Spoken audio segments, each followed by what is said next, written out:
We can look toward the future, and these are the projections from climate models. And a lot of people may question them, but climate models are bloody good at getting global average temperature. In fact, they're spot on, because we understand the physics of the climate system really, really well. Where are we going now? We're going on the orange one. And that's going toward a 4-degree temperature rise by the end of this century compared to pre-industrial. Any idea what the temperature difference is between the last ice age and the present? Any guesses? 4 degrees.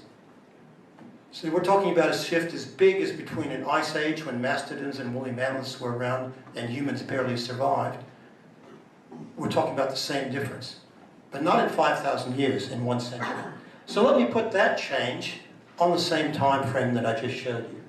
There's our 2,000-year history where we developed our cities, modern civilization. There's the spike at the end where we are now, and there's the projections on the same time frame at 2100. Okay? The problem there is that, in my view, it is impossible to survive that sort of change. That's beyond human physiology to deal with that sort of change. In fact, large mammals as a whole will not be very good in there. Our cities are designed for that wavy black line there. And remember, a lot of our infrastructure is designed for 100 years. That is 100 years. In fact, that 5 to 6 degrees is business as usual 85 years from now, a human lifetime.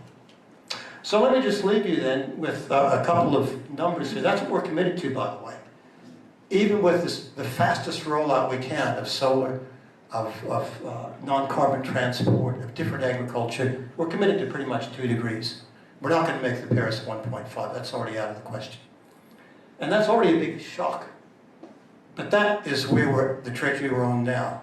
And that's a collapse scenario, no matter what we do with all the whiz-bang technology, because physiologically we can't survive that. So the real challenge is we've got to make sure we hit that 2 degrees.